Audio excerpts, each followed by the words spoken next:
જો એકાઉન્ટની અંદર આપણે છઠ્ઠું ચેપ્ટર એમાં 5મો દાખલો ગણ્યો હતો. પુનઃ મૂલ્યાંકન ખાતું બનાવ્યું, એના પછી રોકડ ખાતું, ભાગીદારના મૂડી ખાતા અને પાકું સર્વે. દાખલો પહેલાં જોતા જાઓ, આખો તો ખ્યાલ આવશે. હવે દાખલામાં આપણને એવું કીધું છે કે જનરલી બધા ખાતા પણ બનાવવાના અને પછી એની આમનોંધ લખવાનું કીધું છે.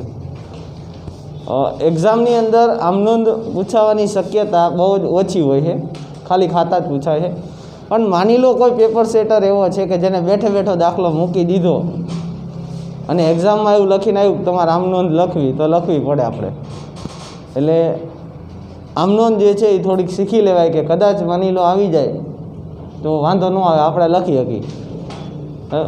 એટલે આમનોંધ આપણે એ દાખલાની લખવાની છે. શું કન્ડિશન હતી દાખલાની તમારા મગજમાંથી નીકળી ગઈ હોય તો યાદ દેવડાવી દઉં. 3 ભાગીદાર હતા, ધવલ, કમલ અને નવલ. જોતા જાઓ, દાખલો ગણેલો જો એમ આમ સ્વાધીનો ને અડધા પાસે દઈશે નહીં કે ક્યાં કઈ દિવસ કેટલા દિવસની વાત કરતા છે એવું હોય છે. કા કેટલા દી પહેલાંની વાત છે ભાઈ?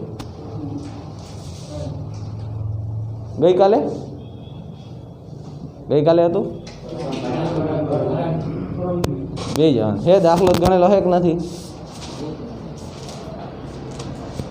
એક બાબત એ ખાસ કહી દઉં બધાને કે તમારો પાકો ચોપડો જે છે, પાકો ચોપડો બરાબર, એ પહેલેથી નહીં હોય તો વાંધો નથી, પણ નિવૃત્તિથી જેટલું મેં લખાયું છે એટલું જો અહીંયા હાજર નહીં હોય ને બરાબર, એટલે હું પહેલાં કાઢી મૂકીશ, યાદ રાખજો. અને વાલી સિવાય હું નહીં આવવા દઉં. આવી રીતે જેડી હવે જોઈ ગયો ને આજ પછી ગમે ત્યારે બરાબર, એટલે મારા ક્લાસમાં નહીં બેઠા હોય એટલું યાદ રાખજો. એ સ્ટ્રિક્ટ બાબત ધ્યાન રાખજો કે આગળનું ચાલેલું જો તમારી પાસે ન હોય તો ક્લાસમાં ન બેવું. પ્રેમથી કહી દઉં, સાહેબ માર નથી, હું આજ નથી બેવાનો ક્લાસમાં, નકર હું કાઢીશ ને તો હાવ વાલી વગર હું નહીં આવવા દઉં. એટલે તમારી માટે જો નકર તો એવું પણ કહી શકું કે પહેલેથી કમ્પ્લીટ કરો તો બધા ટી સ્કૂલમાંથી જોઈન કરવા પડે. કોઈએ કર્યા નહીં હોય, મને વિશ્વાસ છે એટલો. પણ હવે પછીથી નિવૃત્તિથી જે છે તમારે કમ્પ્લીટ પાકો ચોપડો જો એ યાદ રાખજો. દાખલો જુઓ તમે ગણેલો છે એમાં તો 3 ભાગીદાર હતા, ધવલ, કમલ અને નવલ બરાબર. સૌથી પહેલાં આપણે એમાંથી મૂડી લીધી હતી. શું લીધી હતી? મૂડી. જો આખું સર્વે વારવાર જોતા જાઓ બાજુમાં. પહેલાં મૂડી લીધી હતી.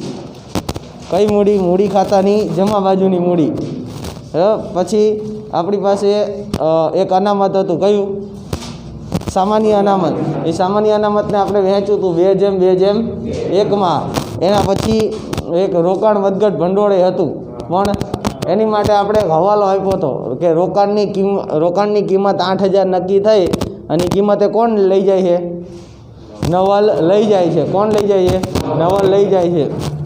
તો એના માટે આપણે અસર આપી હતી કે 2500 રૂપિયા ભંડોળ હતું, 2,000નું નુકસાન થયું બરાબર. 10,000ના રોકાણ હતા, 8,000 થઈ ગયા એટલે 2,000નું નુકસાન. તો 2500ના ભંડોળમાંથી 2,000 રૂપિયા બાદ કર્યા એટલે કેટલા વધ્યા હતા? 500 ભાગીદારો વચ્ચે વહેંચાઈ ગયા. અને નવલ રોકાણ લઈ જાય છે તો નવલના ખાતાની ઉધાર બાજુ રોકાણ ખાતે લખેલું છે જો બરાબર. પછી એક પાઘડી હતી. પાઘડી પ્રવેશ હોય કે નિવૃત્તિ હોય, પાકા સર્વેની પાઘડી એની એક જ અસર આવે, મૂડી ખાતાની ઉધાર બાજુ જૂના પ્રમાણમાં વહેંચી દેવાની બરાબર. એના પછી રોકડ હતી તો રોકડ ખાતાની ઉધાર બાજુ લખી હતી. હવાલામાં વયા ગયા. એમાં પહેલાં યંત્રની કિંમતમાં વધારો થયો. જોતા જાઓ, યંત્રમાં 5,000નો શું થયો? વધારો. યંત્રમાં પ્લસ કર્યો પુનઃ મૂલ્યાંકન ખાતાની જમા બાજુ. પછી સ્ટોકમાં ઘટાડો થયો બરાબર. સ્ટોકમાંથી બાદ કર્યું અને પુનઃ મૂલ્યાંકન ખાતાની ઉધાર બાજુ. લેણદારની કિંમત, લેણદારમાંથી 5,000ના લેણદાર નહોતા ચૂકવવાના, લેણદારમાંથી બાદ કર્યું પુનઃ મૂલ્યાંકન ખાતાની જમા બાજુ. પછી કામદાર વળતરનો દાવો, એની એક એન્ટ્રી બાંધેલી, કામદાર વળતરનો દાવો અને એક એન્ટ્રી ચાલુ દેવામાં. જો અનામત હોય તો અનામતમાંથી બાદ, અનામત ન હોય તો પુનઃ મૂલ્યાંકન ખાતાની ઉધાર બાજુ. ક્યાં આવશે? પુનઃ મૂલ્યાંકન ખાતાની ઉધાર બાજુ. અહીં હવાલામાં છે પાકા સરવૈયામાં નથી તો હવાલામાં છે, તો એક તો ચાલુ દેવામાં, બીજું પુનઃ મૂલ્યાંકન ખાતાની ઉધાર. જો અનામત હોત તો અનામતમાંથી શું થઈ જાત? વાત. બરાબર. પછી કંઈક ઘાલખાત અનામત હતી 10%. બરાબર. 30,000માંથી 10%, 3,000 બાદ કર્યા એટલે 27,000 વધ્યા. આપણી પાસે 2,000 તો પડી જ હતી એટલે 1,000 રૂપિયા વધારી, એ પુનઃ મૂલ્યાંકન ખાતાની ઉધાર બાજુ. એક 2,000 રૂપિયાનો નફો આવ્યો તો જોતા જાઓ, 2,000 રૂપિયાનો નફો ભાગીદારો વચ્ચે શું કરી દીધું? વહેંચી દીધું અને ખાતા બંધ કર્યા. આ આખી આપણી જે તમે દાખલો ગણ્યો તો એની એક પરિસ્થિતિ છે. હવે એના ઉપરથી આમનોંધ લખવાની. આમનોંધ કેવી રીતે લખાય? તો ક્યારે બાકી આગળ લાવ્યા કે બાકી આગળ લઈ ગયા, આની કોઈ આમનોંધ ન હોય. તો એક આમનોંધ આવશે અનામતની. શેની આવે? અનામત. અનામતનો આપણી પાસે 2 છે, સામાન્ય અનામત, રોકાણ વધઘટ ભંડોળ. એટલે 2 આમનોંધ એની. બરાબર. એક સામાન્ય અનામત અને બીજું રોકાણ વધઘટ ભંડોળ. ત્રીજું પાઘડી તમે જે માંડી વાળી છે, પાઘડી શું કરી તમે? માંડી વાળી, એક એની આમનોંધ ત્રીજી. ચોથી આમનોંધ ઓલું પાઘડીનું મૂલ્યાંકન, જે સૌથી છેલ્લો હવાલો હતો. પાઘડીનું મૂલ્યાંકન 40,000 થયું તો નિવૃત્ત ભાગીદારના ભાગની પાઘડી ગોતી હતી. કેટલી આવી હતી? 8,000. એને 4,000માં શું કરી હતી? વહેંચી. એટલે ચોથી આમનોંધ એની આવે. પુનઃ મૂલ્યાંકન ખાતાની દર વખતે 3 આમનોંધ થાય. છેલ્લી બેન્ચ કેટલી આમનોંધ થાય? કયા ખાતાની? પુનઃ મૂલ્યાંકન ખાતાની. પ્રવેશ હોય કે નિવૃત્તિ હોય એની 3 જ આમનોંધ થાય. કેવી રીતે 3 આમનોંધ આપવાની? એક ઉધાર બાજુની, એક જમા બાજુની અને એક નફો કે નુકસાન હોય એની. દર વખતે 3 આમનોંધ બાંધેલી. એ કેવી રીતે બનાવી એ શીખવાડ દઉં. આમનોંધ ખાતા ઉપરથી જ બની જશે બધી. બરાબર. આટલી આમનોંધ આપણે આપવાની થશે. બરાબર. આપતા જજો. સૌથી પહેલાં સામાન્ય અનામતની આપી. આમનોંધ કેવી રીતે બનાવવાની?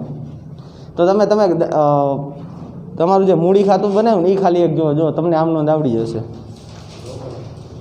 સામાન્ય અનામત મૂડી ખાતાની કઈ બાજુ છે? એટલે વિચારો. જમા બાજુ. એનો મતલબ મૂડી ખાતા જમા તો સામાન્ય અનામત ઉધાર. આમનોંધ એવી રીતે બને, સામાન્ય અનામત ખાતે ઉધાર, તે ધવલના મૂડી ખાતે, તે કમલના મૂડી ખાતે, તે નવલના મૂડી ખાતે.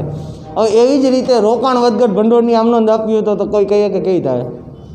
એમાં રોકાણ વધઘટ ભંડોળની આપીએ તો રોકાણ વધઘટ ભંડોળ ખાતે ઉધાર 500, તે ધવલના મૂડી ખાતે 200, તે કમલના મૂડી ખાતે 200, તે નવલના મૂડી ખાતે.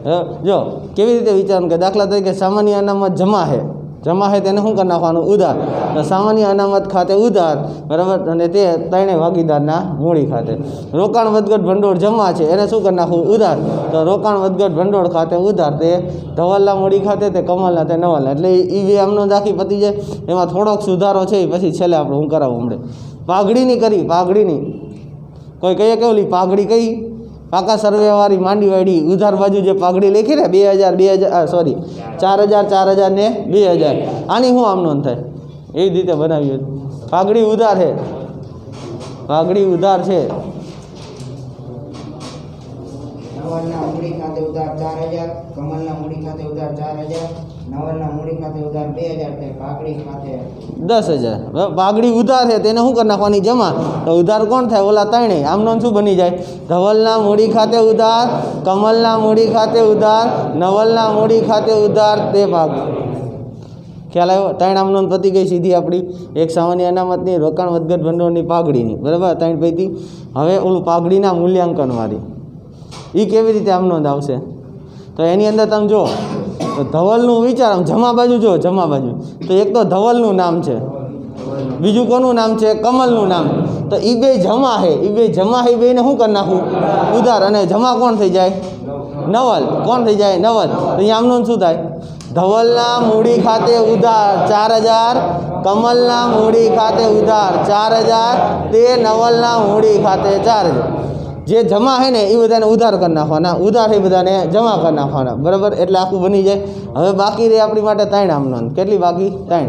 કઈ? પુનઃ મૂલ્યાંકન. એ તમને આવડે તો પુનઃ મૂલ્યાંકન ખાતું જો પુનઃ મૂલ્યાંકન ખાતું, પુનઃ મૂલ્યાંકન ખાતું બનાવેલું. બરાબર. એમાં નફો નહીં લેવાનો. નફો સિવાયના 3 જે છે, નફો સિવાયના કેટલા? 3 છે કે 2 છે? 3. એ નફો સિવાયના 3 એ ઉધાર છે. ઉધાર છે તે 3 શું કરી નાખવાના? જમા. તો ઉધાર કોણ થાય? ઉધાર કોણ થાય? પુનઃ મૂલ્યાંકન ખાતું. કોણ થાય? પુનઃ. એ ત્રણેયનો ટોટલ કરી નાખો. ત્રણેયનો ટોટલ કેટલો થાય? 8,000 થાય છે. 8,000 થાય તો આખી આમનો શું બને? પુનઃ મૂલ્યાંકન ખાતે ઉધાર 8,000, તે સ્ટોક ખાતે 5,000, તે કામદાર વળતરના દાવા ખાતે 2,000, તે ગાલખાત અનામત ખાતે 1,000. બરાબર. હવે ઓલી બાજુના બેની આપવી હોય તો, ઓલી બાજુના બેની આપવી હોય તો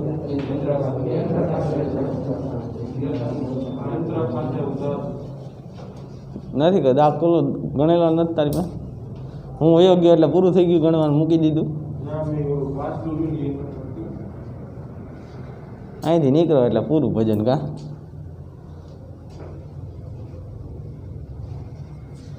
થઈ જાય. હું હજી એક વખત ગઈકાલે કદાચ તમને કીધું કે પ્રમ દિવસે મેં નથી ખબર, પણ હજી એક વખત કહી દઉં કે તમે તમારી જાત માટે થોડાક સિરિયસ થઈ જાઓ, નકર તમને તકલીફ પડશે. અમે જ બધું જોયેલું છે કે તમારી જેવા સ્ટુડન્ટ, તમારી જેવું જ વર્તન કરવાવાળા અત્યારે ક્યાં આટા મારે ને ખાલી ફોર્મ ભરવા માટે દોડા કરે છે ને એ જ જોઈ. અમે એમને અમે કંઈ થાક્યા પણ નથી સુધરા. તમારી પાસે હજી ચાન્સ છે, સુધરી જાઓ. કારણ કે અમને તમે જે રીતનું વર્તન કરો છો ને એવું આગલી બેન્ચવાળા કરીને ગયા જોઈએ, અમને ખબર જ હોય. અને એ છોકરા અત્યારે ફોર્મ ભરવા માટે આટા જ મારે કે ક્યારે ફોર્મ ભરાશે, ક્યારે હજી રિપીટરના ફોર્મ ભરાશે. તમે એ જ લેવલ ઉપર એ જ રસ્તે જાઓ છો એટલે અમને તમને સલાહ આપી કે ભાઈ હવે તમારી પાસે 4 મહિના છે, તમે એ રસ્તે ન જાઓ, થોડાક વળી જાઓ. બરાબર. આખી જિંદગી પસ્તાવો રહેશે કે મેં મારે આવ્યા 50% જ આવ્યા કોરોનાના લીધે, નકર તો હું 60-70 લઈ આવે, અથવા મારે 2 વિષયમાં નપાસ થયો, મેં તૈયારી ન કરી. એમાં એવું ન થાય ને એની કરતાં તમારી માટે સમય છે. એક વખત ફેલ થયા ને પછી કદાચ પાસ થાવો ને તો 35% જ ગણાય. ગમે આ ભરતીમાં જાઓ, ગમે આ જાઓ, 12માના 35% જ ગણાય. 2 ટ્રાય પાસ થાવ, 4 ટ્રાય પાસ થાવ. પહેલો ચાન્સ છે, થોડાક સુધરી જાઓ. બધાએ હરખી જ શરૂઆત કરી છે. આ ભાઈ જે છે ને એને અહીંયાથી જ શરૂઆત કરી, તે અહીંયાથી જ શરૂઆત કરીને આને અહીંયાથી જ કરી. કોણ કેટલું દોડી જાય છે ને એ હવે તમારે નક્કી કરવાનું. આમનોન લખીએ હવે. બરાબર. તો જમા બાજુની આમનોન શું થશે? યંત્ર ખાતે ઉધાર, પછી અને તે પુનઃ મૂલ્યાંકન ખાતે. હર્ષ, નફાની આમનોંધ આપવી હોય કેવી રીતે અપાય? એવી જ રીતે વિચારવું હોય નફાની આપવી પડે. કેવી રીતે આવે એ વિચાર દો.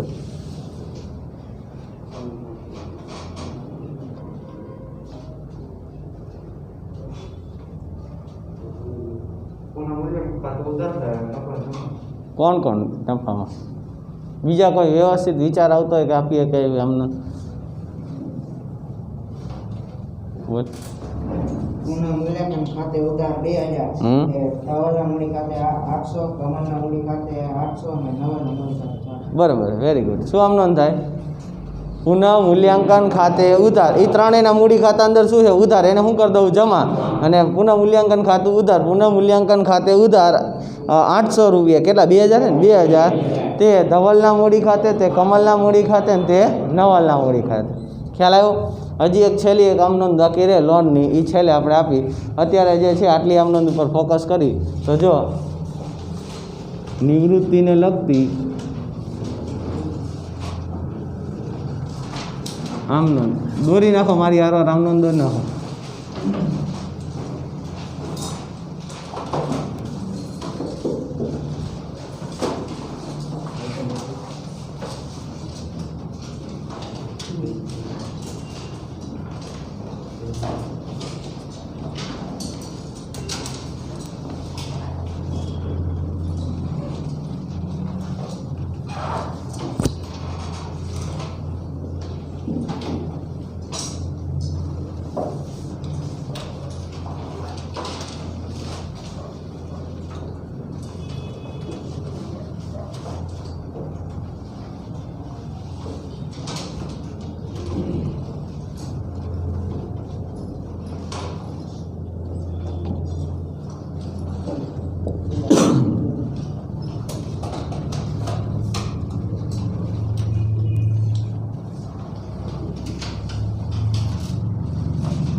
જોતા જાઓ આમ નોંધ.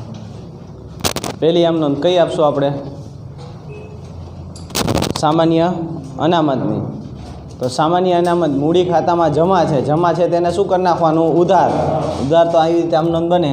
તારીખ લખવાની 31/3, બરાબર. ખાલી આટલું લખો તોય ચાલશે. સામાન્ય અનામત ખાતે ઉધાર, એનો ટોટલ કેટલો છે? 5000 છે ને. સામાન્ય અનામત ખાતે ઉધાર 5000,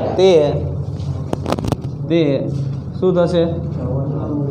ધવલના મૂડી ખાતે કેટલા?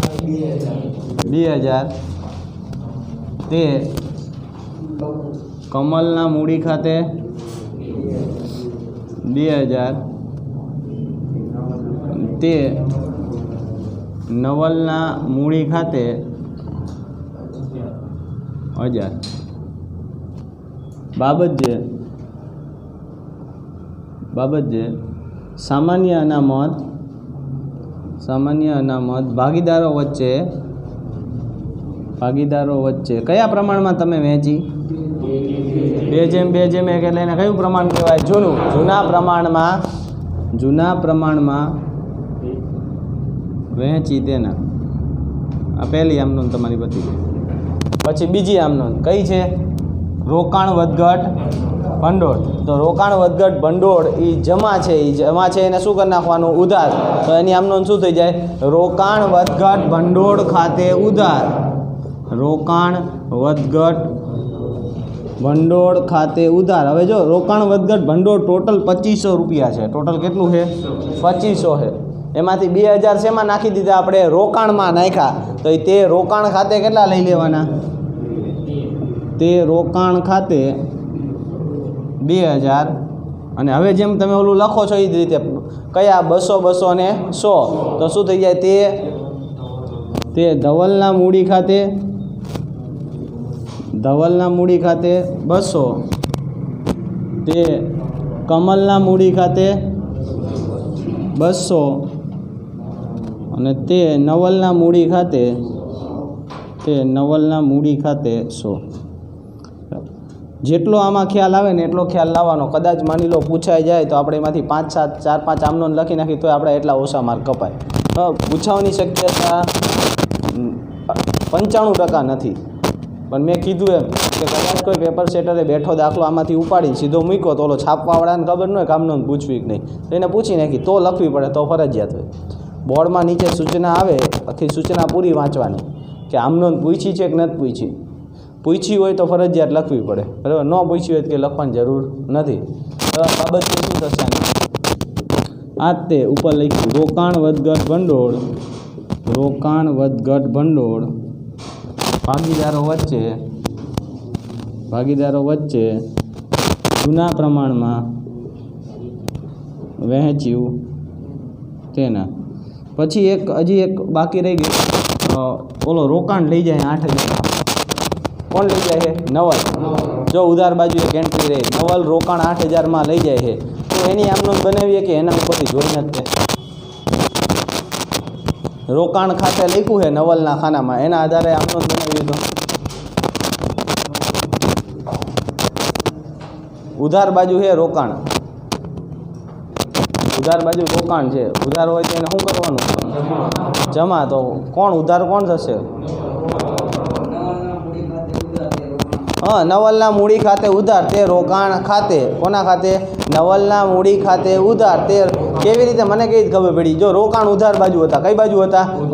ઉધાર બાજુ રોકાણ છે તો એને શું કરી નાખવું? જમા કરી નાખવું. એને શું કરી નાખવું? જમા. તો ઉધાર કોના ખાતામાં અસર છે? નવલના. તો આમનું શું થાય? અહીંયા નવલના મૂડી ખાતે ઉધાર કેટલા રૂપિયા? 8000. તે રોકાણ ખાતે 8000. બાબત જે શું બને? બાબત જે નવલ રોકાણ લઈ ગયો તેના. બરાબર. તમારે જ્યાં પેજ પૂરું થાય અહીંયા ટોટલ કરવાનો થાય. બરાબર. મારે અહીંયા પેજ પૂરું થઈ ગયું ત્યાં ટોટલ કરવું. કેટલા થાય? 8 ને 5 13. 13 ને 2 15. 15 500. અને શું કહેવાય? સરવાળો સરવાળો આગળ લઈ ગયા. અહીંયા સરવાળો આગળથી લાવ્યા. તો જો સામાન્ય અનામત આવી ગયું, બરાબર. પછી રોકાણ વધઘટ ભંડોળ આવી ગયું, રોકાણની વાત થઈ ગઈ. હવે એક પાઘડીવાળી બાકી રહી આમનો, કઈ ઓલી પાઘડીના મૂલ્યાંકનવાળી. તો એમાં કેવી રીતે થશે? તો જમા બાજુ જો ધવલ અને કમલનું નામ છે, એ બે જમા છે, એ બે જમા છે, તે બેને શું કરી નાખવું? ઉધાર. અને નવલને જમા. તો આમનોન શું થાય? આ આમનોન ખાસ શીખજો. ઘણી વખત ખાલી એટલું કે પાઘડીને લગતી આમનોંધ આપો. ખાલી શું લખે? આ ખાતા તો બનાવવાના કે પછી નીચે લખે પાઘડીને લગતી આમનોંધ આપો, તો ખાલી આ એક આમનોંધ દેવાની થાય. ઘણી વખત આ જ દાખલો પૂછવો છે એને, બરાબર, બધી આમનોંધ નથી પૂછવી, તે ખાલી નીચે એટલું લખશે કે પાઘડીને લગતી આમનોંધ આપો. તો પાઘડીને લગતી આમનોંધ એટલે કઈ થાય? ખાલી આ એક જ તે. તો તમારે આ એક આમનોંધ આપવાની થાય, બરાબર. આ એટલે આમનોંધ શીખજો. કેવી રીતે મેં આપી?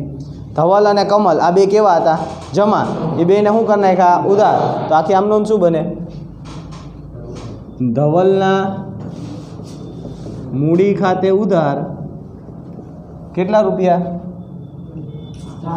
4000. ધવલના મૂડી ખાતે ઉધાર 4000. કમલના મૂડી ખાતે ઉધાર 4000. તે નવલના મૂડી ખાતે 8000. બાબત જે નવલના ભાગની પાઘડી, નવલના ભાગની પાઘડી કયા પ્રમાણમાં વહેંચી? કોઈ કહીએ કે એક જેમ એક, પણ કયું પ્રમાણ? નવું પ્રમાણ, જૂનું પ્રમાણ કે લાભનું પ્રમાણ? લાભનું પ્રમાણ. કયું? લાભનું પ્રમાણ. પાઘડી હંમેશા નિવૃત્તિમાં લાભના પ્રમાણમાં વહેંચાય અને પ્રવેશમાં ત્યાગના પ્રમાણમાં વહેંચાય. કયા પ્રમાણમાં કહેવાય? લાભના પ્રમાણ. તો નવલના ભાગની પાઘડી લાભના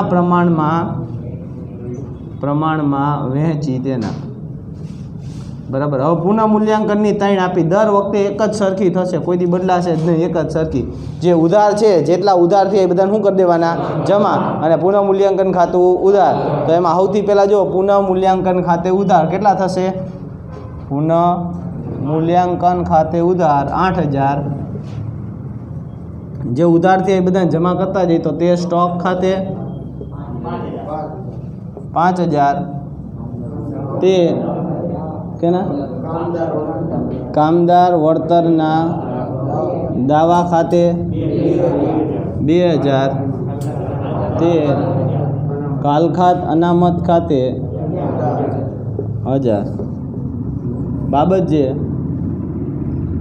બાબત જે સરખી જ તે બેયમાં મિલકતો અને દેવાનું પુનઃ મૂલ્યાંકન કર્યું. શું લખવાનું? મિલકતો અને દેવાનું પુનઃ. દરેક દાખલામાં પ્રવેશ હોય કે નિવૃત્તિ હોય આ જ રીતે આની આમનોંધ આપવાની થાય. શું થાય?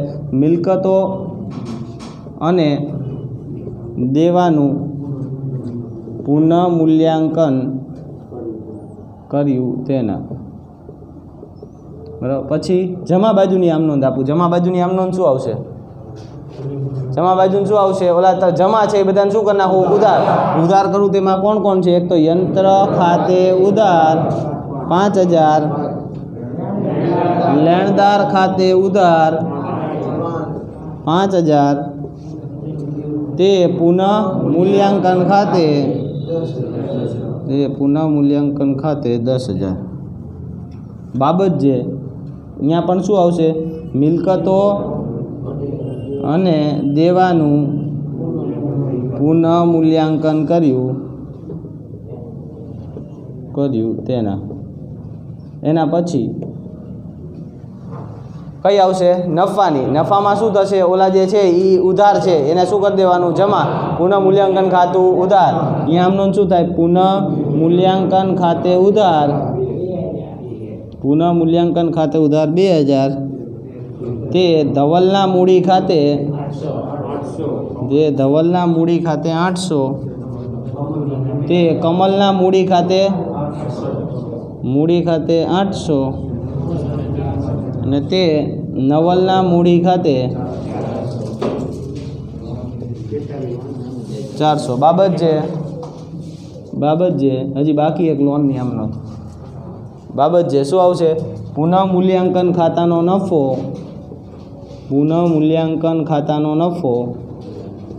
નફો ભાગીદારો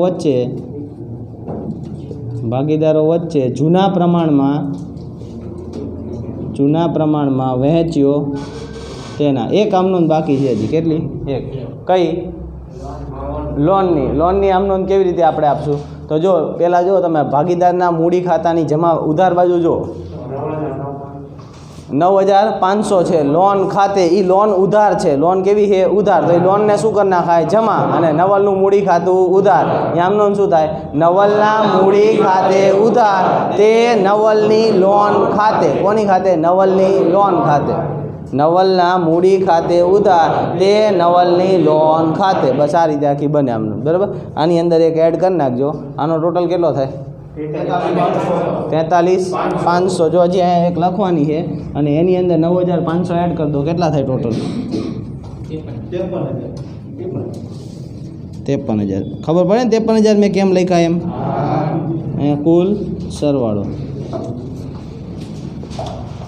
બરાબર એક આમનો લખવાની છે કઈ નવલના મૂડી ખાતે ઉધાર 9,500 તે નવલની લોન ખાતે 9,500 9,500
લખાઈ ગયા એમનો કદાચ લખાઈ જાય ને એને એની પછીનો દાખલો જે છે એ વાંચજો અને નજર નાખો કેવી રીતે એન્ટ્રી આવે એના પછીના દાખલામાં.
લખાઈ ગયું. એના પછીનો દાખલો જેને લખાઈ જાય એના પછીનો દાખલો જે છે આખો એના સ્વાધ્યાયનો 6થો દાખલો એમાં થોડીક નજર નાખો કે મૂડી છે શું શું આપેલું છે, મૂડી છે કઈ કઈ અનામત છે, વેચાશે નહીં વેચાય, બરાબર, એના ઉપર થોડીક નજર નાખો.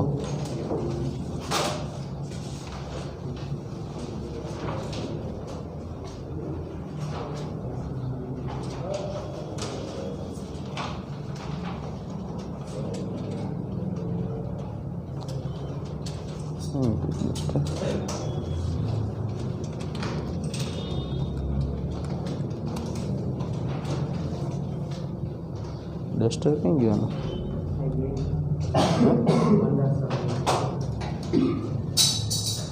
બાજુના ક્લાસમાં ડસ્ટર લેતા બેટા, ડસ્ટર એક લેતા.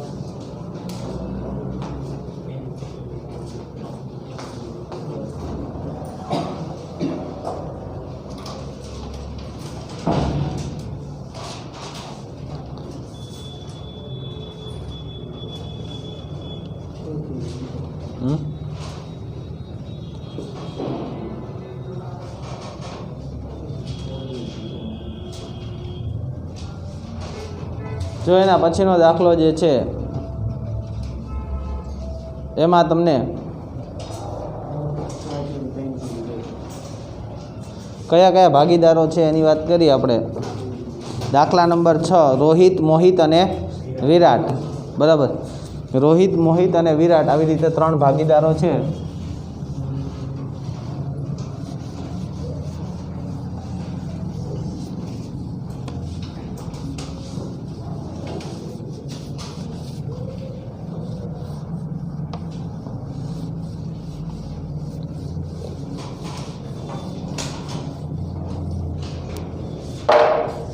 છઠ્ઠા દાખલાની વાત કરી તો આપણી પાસે 3 ભાગીદાર છે. કોણ કોણ?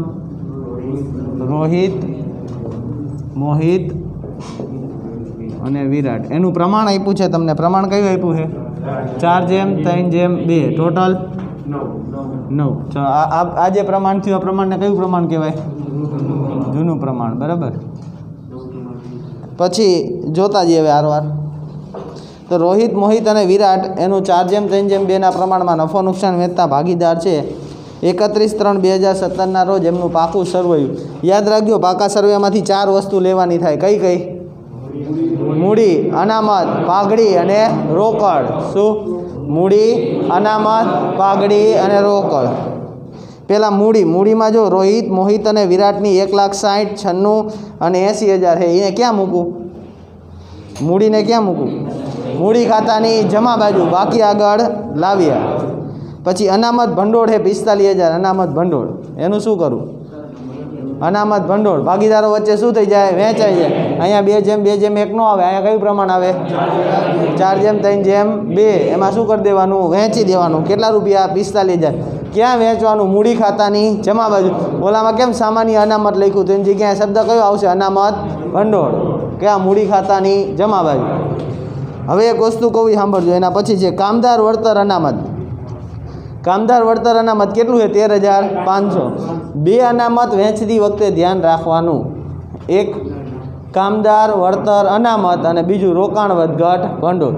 તો કામદાર વળતર અનામત વહેંચતા પહેલાં એક વખત ચેક કરવાનું, એને લગતો હવાલો છે. જો તો જમીન મકાનનો એક છે, યંત્રનો છે, દેવાદાર છે, લેણદાર છે, પેઢીનું મૂલ્યાંકન, નવું પ્રમાણ અને રોહિતને ચૂકવી દેવા. ક્યાં એવું કીધું કામદાર વળતરનો દાવો? નહીં, એવું કીધું નથી. તો જેમ તમે અનામત ભંડોળ વહેંચું એમ કામદાર વળતર અનામત શું થઈ જાય? વહેંચાઈ જાય. એટલે 2 વસ્તુ વહેંચાઈ જશે. કયા પ્રમાણમાં? 4:3:2 માં. કઈ? એક તો અનામત ભંડોળ, બીજું કામદાર વળતર અનામત. હવે એક શબ્દ બોલું, સાંભળજો. જો તમને મૂડી દેવા બાજુ ભાગીદારની લોન આપી હોય ગમે ત્યારે, નિવૃત્તિની વાત કરું, શેની? નિવૃત્તિમાં ભાગીદારની લોન આપી હોય તો એમાં જો કોઈ ભાગીદાર નિવૃત્ત થતો હોય એની લોન હોય. કોની લોન? જો કોઈ ભાગીદાર નિવૃત્ત થતો હોય એની લોન હોય તો એ મૂડી ખાતામાં જમા બાજુ મૂકવી પડે. ક્યાં મૂકવી પડે? મૂડી ખાતાની. આ પાકા સર્વેમાં આપી હોય તો. જો આમ આપીએ ભાગીદારની લોન, હા. રોહિત અને મોહિત એમાંથી જો કોઈ નિવૃત્ત થતો હશે, બરાબર, તો એની લોન જે છે એના મૂડી ખાતામાં ક્યાં જશે? જમા બાજુ. અને નહીં થતો હોય એની, તો એની મૂડી દેવા બાજુ એમને પડી રહેશે. પણ કોની લોન લેવાની એમાંથી? જે નિવૃત્ત થતો હોય એની. બરાબર. કોણ નિવૃત્ત થાય? જુઓ તો નીચે રોહિત નિવૃત્ત થાય તો રોહિતની લોન ક્યાં મૂકવાની? મૂડી ખાતાની જમા બાજુ. અને મોહિતની લોન મૂડી દેવામાં જેમ છે એમને પડી રહેશે, એમાં કંઈ કરવાનું નહીં. તો મૂડી ખાતામાંથી આપણે કેટલું લીધું? જુઓ તો મૂડી દેવામાંથી એક લીધું મૂડી, અનામત ભંડોળ, કામદાર વળતર અનામત અને રોહિતની લોન 90% લઈ લીધું. ખાલી 2 જ વધ્યું, બાકી બધું આવી ગયું. પહેલી સ્ટાર્ટિંગ જ તમે સમજી લો ને તો અડધો દાખલો સોલ્વ થઈ જાય.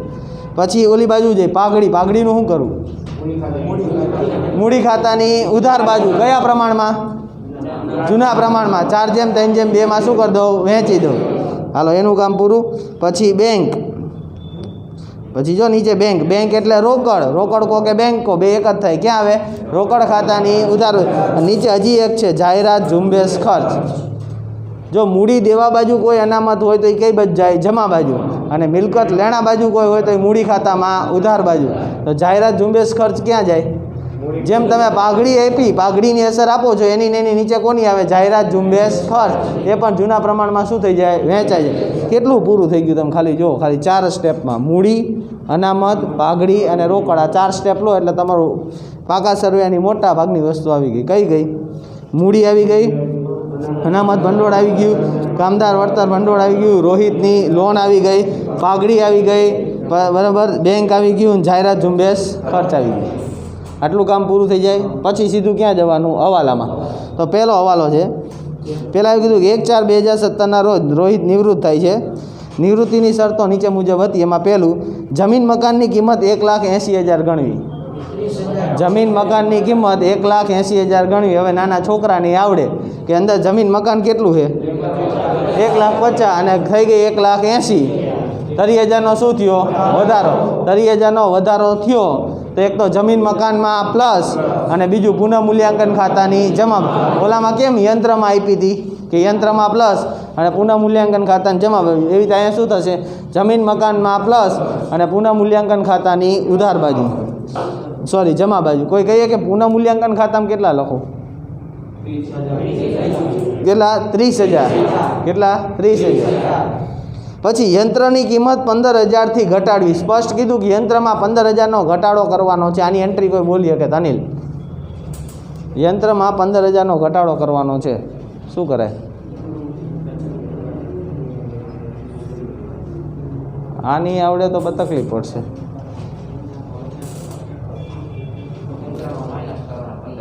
હા હવે હુવાનું નહીં બેટા, જાગી જવાનો, બપોર પડી એમ કે સમજવાનું. હા નકા તું જગ્યા બદલાઈ લેજે, અહીંયા ન બે તો કાલથી હો, ક્યાંક અહીંયા આવતો રહે, અહીંયા તને ઊંઘ આવી જાય ઓલું જોઈને. ઓલું હું ઓલા માટે એવું પડી ગયું હોય ને, એને શાંતિથી ખેતરે બેઠા બેઠા હુતા જોતા હોય એની મોબાઈલમાં. તો યંત્રની કિંમત 15,000થી ઘટાડવી તો યંત્રમાંથી શું થઈ જાય? બાદ. નુકસાન છે તો પુનઃમૂલ્યાંકન ખાતાની ઉધાર બાજુ. દેવાદારો પર 10% ઘાલખાત અનામત રાખવાની. તો કેવી રીતે ગણવાનું? જો સૌથી પહેલાં દેવાદાર લઈ લેવાના, ઘાલખાત અનામત પહેલાંના કેટલા છે? 60,000. એના 10% કરો તો 60,000 છે, એમાં 6 બાદ કરો, કેટલા વધે? 54. હવે અહીંયા 6 છે, આપણી પાસે પડી છે કેટલી? 4. કેટલાનો વધારો કર્યો? 2. એ પુનઃમૂલ્યાંકન ખાતાની ઉધાર બાજુ. બરાબર. પાઘડીનું મૂલ્યાંકન 1,80,000 થયું. પાઘડીનું મૂલ્યાંકન 1,80,000 થયું. જ્યારે પણ પાઘડીનું મૂલ્યાંકન આવે, મગજમાં એક બેહાડી જ લેવાનું, જ્યારે પાઘડીનું મૂલ્યાંકન આવે ત્યારે નિવૃત્ત ભાગીદારના ભાગની પાઘડી ગોતવી પડે. કોના ભાગની પાઘડી ગોતવી પડશે? કહો તમે. નિવૃત્ત કોણ? રોહિતના ભાગની પાઘડી ગોતવાની અને એને કયા પ્રમાણમાં વહેંચી દેવાની? લાભના પ્રમાણમાં. કયા પ્રમાણમાં? લાભના પ્રમાણ વિશે હજી નીચે વિગત આવે. નવું પ્રમાણ આવે એટલે લાભનું પ્રમાણ ગોતવું પડે. નીચે જો મોહિત અને વિરાટનું નવું પ્રમાણ આપ્યું છે, પહેલાં આખો દાખલો વાંચી જ લેવાનો. નવું પ્રમાણ આવે એટલે લાભનું પ્રમાણ ગોતવું પડે. બરાબર. રોહિતને 20,000 તરત ચૂકવવા અને બાકીની રકમ લોન તરીકે રાખવાની છે. એનો હવાલો સૌથી છેલ્લે રાખી. અત્યારે આપણી માટે એ વાત છે કે નવું પ્રમાણ આપ્યું છે. કયું પ્રમાણ આપ્યું છે? નવું. કાંઈ લખવાનું નવું પ્રમાણ. અહીં 2:1. અહીંયા 2:1 લખું, અહીંયા લખું, ક્યાં લખું મને કહો તો? કેમાં લખાય? મોહિત અને વિરાટમાં. શું કામ મોહિત અને વિરાટમાં લખું? આ તો રોહિત તો નિવૃત્ત થાય એટલે એનું આવે નહીં. અહીંયા 2:1 એટલે ટોટલ કેટલા થાય? 9. તમારે ખાલી શું ગોતવાનું રહે? ત્યાગનું પ્રમાણ, સોરી લાભનું પ્રમાણ. કેવી રીતે મળે? નવો ભાગ માઇનસ. બરાબર. એ ગણાવી દઈશું, વાંધો નહીં સમતા.